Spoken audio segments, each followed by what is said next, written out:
زور آپ پر؟ میں نے کہا جی میں کس لائق ہوں، اور لیکن خیر فرمائیے، بولیے ذرا، وہ میں ڈسٹرب ہوتا ہوں۔ بس صاحب، ہم میں جو موسیقیت کی روح پیدا ہوئی تھی فوراً مر گئی۔ یہ بات کر کے اس صبح دوبارہ مطالعے کا عزم اور عملی ناکامی پھر کیسے ہوئی؟ پھر لالا جی کے پاس گئے کہ آج صبح ہم نے یہ مشورہ کر لیا کہ آپ ہمیں 3 بجے کے بجائے 6، 7 یا 8 بجے اٹھا لیا کریں۔ خیر اتفاق ہوا کہ 6 بجے 6 بجے اٹھا لیا کریں گے۔ لالا جی آئے، 6 بجے اٹھایا، اور 6 بجے اٹھانے کے بعد ہم نے بھی زور کھانستے ہوئے لالا کو باور کرایا کہ اب ہم اٹھ چکے ہیں۔ یہ اٹھنا ہی تھا کہ لالا جی بھی حیران ہوئے، اور یہ ہمارا معمول دے کر ہم بھی اٹھنے کا ارادہ کر لیا۔ لیکن جیسے ہم اٹھے، وہ بھی ناک کو سردی لگی، ہم نے پہلے اپنے ناک کو چھپایا، پھر اس کے بعد نہیں پتا کہ میں اٹھا نہیں اٹھا۔ اتنا معلوم ہے، مصنف کہتا ہے کہ مجھے اتنا تو معلوم ہے کہ میں نے کلمہ شہادت پڑھا اور کچھ پڑھ لیا ہوگا، پھر اس کے بعد میں اٹھا۔ اب مجھے نہیں معلوم کہ میں اٹھا نہیں اٹھا، 10 دیر سے بج گئے، کیا ہوا کیا نہیں، کافی باتیں کر کے لیکن وہ 10 بجے پھر اٹھے۔ یہ پھر ناکامی تھی۔ اگلے دن پھر صبح خود اپنے آپ کو دھوکہ دیا اور خود منصوبے بہانی کی۔ یہ تیسرے دن کی بات ہے۔ دیکھو یہ جو پوائنٹس ہے یہ دوسرا دن ہے، اور یہ جو ہے یہ تیسرا دن کی بات ہو رہی ہے۔ یہ تیسرے دن پھر صبح لالا جی کو کہا شام کو جلدی آئے، اور لالا جی نے پھر 6 بجے اٹھائے۔ اس نے باور کرایا، اور اب یہ سوچنے لگا اپنے آپ کے ساتھ کہ لوگ کتنے بیوقوف ہیں، صبح اٹھ ہی نہیں سکتے۔ صبح اٹھنا کون سا مشکل ہے، ہم بھی تو اٹھ رہے ہیں، صبح اٹھنا ہی آسان کام ہے، یہ کوئی مشکل یا کوئی بڑا بوجھ تو ہے نہیں کہ بندہ اس بار کو اٹھا نہ سکے، ہم بھی تو اٹھ ہی رہے۔ اور اس طرح لوگ دیکھو کالج میں بھی 3 گھنٹے اپنے آپ کو فریب دے رہے، دھوکہ دے رہے، اور خود منصوبے بنا رہے اپنے خلاف۔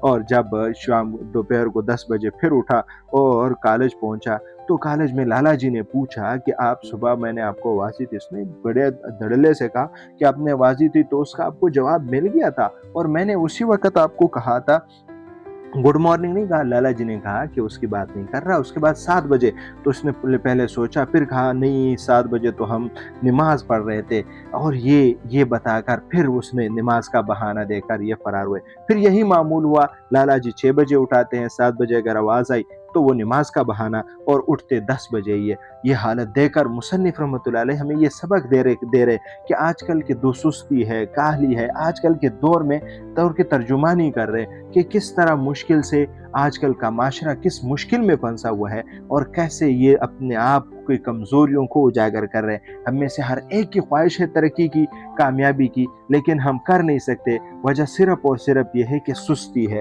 ہم اپنے آپ کو دھوکہ دیتے ہیں، اپنے آپ کے لیے پھر ہم چیزیں بناتے ہیں، اپنے آپ کو ہی جھوٹی تسلیاں دیتے ہیں، اور اس جھوٹی تسلیوں کے نتیجے میں پھر ہم اپنے آپ کو ناکام پاتے ہیں۔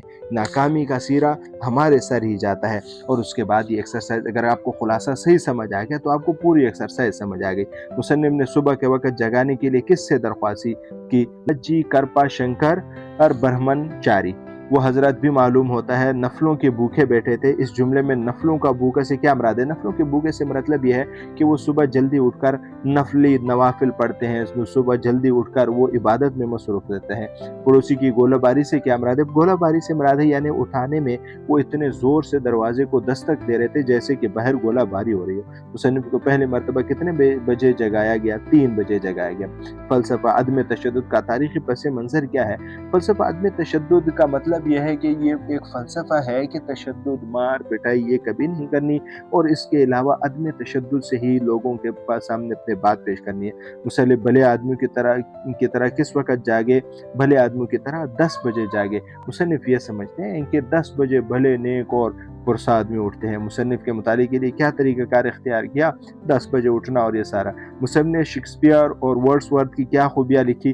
یہ شیکسپیئر کی خوبیاں یہ لکھی ہے کہ شیکسپیئر یا ورڈز میں کوسواز عظیم الشان تصانیف میں سے خدا کی عظمت کے آثار دکھائی دیتے ہیں۔ صبح کے وقت اللہ میاں کی یاد سے بہتر چیز کیا ہو سکتے؟ پھر خیال آیا کہ دن کو جذبات کے محشرستان، یعنی پہلے آثار خدائی کی عظمت کے آثار اور دوسرے میں محشرستان سے شروع کرنا ٹھیک فلسفہ نہیں۔ ورڈز پڑھیں، اس کے اوراق میں فطرت کو سکون، پہلے میں ہے اللہ تعالیٰ کی عظمت کے آثار شیکسپیئر، اور دوسرے میں ہے فطرت کو سکون۔ یہ مصنف نے دونوں کو بیان کیا۔ لالا جی مصنف سے کس بات پر مرغوب ہو کر چل دیے؟ وہ صبح گڈ مارننگ کہہ کر اور بڑے کھانستے گزارتے تھے۔